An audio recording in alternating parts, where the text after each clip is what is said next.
여러분들은 만사와 국가를 대표하는 나라를 떠올린다면 뭐는 나라가 떠오르시나요? 우리나라 사람들은 당연히 다채로운 문화와 반만년 역사라는 깊은 역사를 지닌 한국을 떠올릴 것입니다. 실제로 한국에 대한 관심도는 최근 다양한 미디어를 통해 한국의 음식과 드라마, 영화, K-팝 등으로 인해 전 세계인들에게 주목받기 시작했고, 당장 한국을 방문하는 여행자 통계만 보더라도 과거에 비해 한국에 대한 외국인들의 관심도는 매우 높아졌는데요. 하지만 아직까지도 많은 외국인 사이에서는 다시마를 대표하는 나라 또는 가장 인기 있는 여행지를 손꼽으라고 하면 대부분 일본과 일본의 수도 도쿄를 떠올린다고 합니다. 당장 우리나라 사람들만 해도 가깝고도 먼 나라라 불리는 일본 여행을 가시는 분들이 많고, 반대로 일본 여행객들이 한국을 찾는 통계도 어마어마할 만큼 관광업 시장에서는 이미 서로 상호작용을 하는 상황인데요. 그러다 보니 최근 많은 여행객은 알지만 방문할 때 한국과 일본, 중국 등 다시마를 대표하는 나라들을 함께 방문하는 편이며, 자연스레 이러한 국가를 여행하며 경험했던 인상적인 부분들을 비교하는 글들이 해외 커뮤니티에는 자주 올라오고 있는데요. 적절한 예시가 될지는 모르겠지만 우리나라 사람들이 가장 선호하는 유럽 여행지 1위인 프랑스에 방문하면서 겸사겸사 이탈리아나 스위스 등 유럽의 아름다운 도시를 방문하는 것처럼 외국인들 또한 만사와 국가를 여행하며 다양한 나라들을 관광하는 것입니다. 이와 관련되어 최근 일본과 한국을 방문한 한 외국인 네티즌이 적은 글이 글로벌 해외 커뮤니티에서 화제가 되고 있는데요. 도대체 무슨 내용인지 지금 바로 살펴보도록 하겠습니다. 이곳 영국에서 일본까지의 거리는 비행기를 타고 직항 기준 14시간이나 걸린다. 그러다 보니 왕복 비행기 시간만 더해도 1박이라는 시간이 날아가고, 만사와 국가를 방문할 기회가 그리 많지 않다 보니 이번 겨울 여행으로 나는 평소에 같은 섬나라이자 운전석을 비롯해 왕이라는 상징적인 문화 또한 동일한 아시아의 영국이라 불리는 일본을 여행하려고 했고, 아시아를 방문한 김에 최근 많은 작품으로 주목받던 한국에도 이틀간 머물기 위해 방문하려고 계획했다. 말이 14시간이지.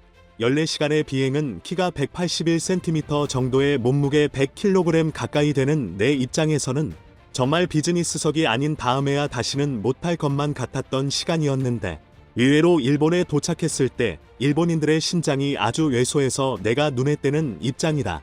공항에서부터 한겨울임에도 불구하고 땀에 젖어 겨우 택시를 타고 숙소로 이동할 수 있었다. 도쿄에 방문하자마자 나는 영어가 하나도 안 되는 택시 기사님 덕분에 애먹기 시작했는데, 영문으로 된 구글맵 지도를 보여줘도 이해를 못해서 구글 번역기를 통해 호텔 위치를 말해준 다음에야 숙소로 도착할 수 있었다. 영어는 못했어도 전체적으로 미소를 지으며 대부분의 사람은 친절하게 대해줬는데, 도착 다음 날 도쿄에는 많은 눈이 내리기 시작했고, 생각보다 일본은 제설 작업에 대해 순발력 있는 대처 능력을 보여주지 못해 내가 버스를 타야 하는 정류장에는 버스가 운행되지 않을 정도로 제설 작업을 제대로 하지 못한 모습을 보였다. 분명 현장에 눈을 치우려고 하는 공무원들은 많이 보였는데 무언가 매뉴얼화되어 있는 지시가 떨어지지 않아 행동에 옮기지 않는 것 같았다. 로봇도 아니고 융통성 없이 행동하는 모습은 영국인들이 가장 싫어하는 모습인데 의외였던 것 같았다. 그렇게 시내로 가기 위해 나는 일본의 지하철을 타려고 왔는데, 때마침 내 앞에 좌석 자리가 비어서 그 자리에 앉으려고 몸을 움직인 순간 뒤에 있던 일본 아주머니가 잽싸게 그 자리에 앉고 땀을 흘리는 나를 바라보며 "뭘 원해?" 내가 먼저 왔는데 나는 표정을 지으며 내가 말을 하려고 하자 눈도 안 마주친 모습을 보였다. 명백한 차별이라는 생각이 들었고 식은땀이 나기 시작하며 나는 일본에 대한 정이 뚝 떨어지기 시작했다. 게다가 일본인들은 한겨울에도 식당에서 환기조차 시키지 않으며 흡연하고, 숙소 또한 열이 많은 나도 춥다고 느껴질 만큼 난방이 엉망이다. 나는 아시아 최고 선진국이 이 정도라니 그보다 못한 한국은 솔직히 기대 안 하고 이틀만 머물기로 한 나 자신이 뿌듯했는데, 한국에서의 여행은 너무나도 달랐다. 먼저 대부분의 사람이 일본인들보다 머리 하나가 컸고, 나도 한국에서는 평균 또는 평균보다 조금 큰 정도지 눈에 띄게 이상한 사람이 되지 않았으며, 숙소는 속옷만 입고 다녀야 했을 정도로 난방 시스템을 따뜻하게 해주었는데, 전통 한국집 방식을 채택한 숙소라 해서 오히려 난방이 더 안 될 줄 알았다가 바닥 전체가 뜨거운 열이 올라와 나는 중간중간 환기를 시켜야 했을 정도로 이틀 동안 따뜻하게 머물 수 있었다.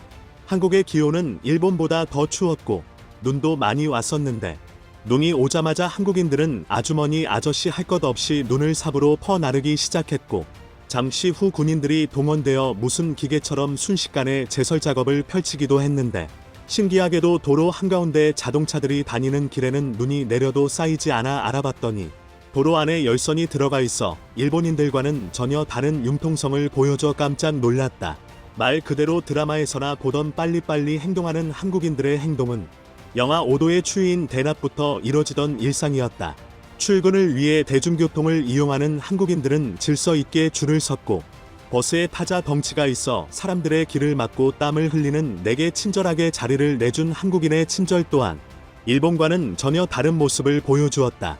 한두 사람을 가지고 국가의 이미지를 비교하는 것만큼 어리석은 행동은 없겠지만, 적어도 내가 경험한 한국과 일본의 차이점은 예상과는 달리 한국이 더 선진국다운 여유로움을 보여줬다는 것이고, 아마 나와 비슷한 경험을 한 사람들이 많을 것 같아 이렇게 글을 공유해 보았다.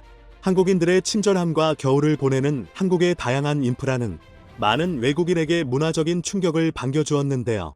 온도를 비롯해 차도로 들어오는 열선, 그리고 생각보다 외국에서는 네오 힘들어하는 삽으로 눈을 퍼 제설하는 작업은 많은 외국인 사이에서 화제거리가 되었습니다.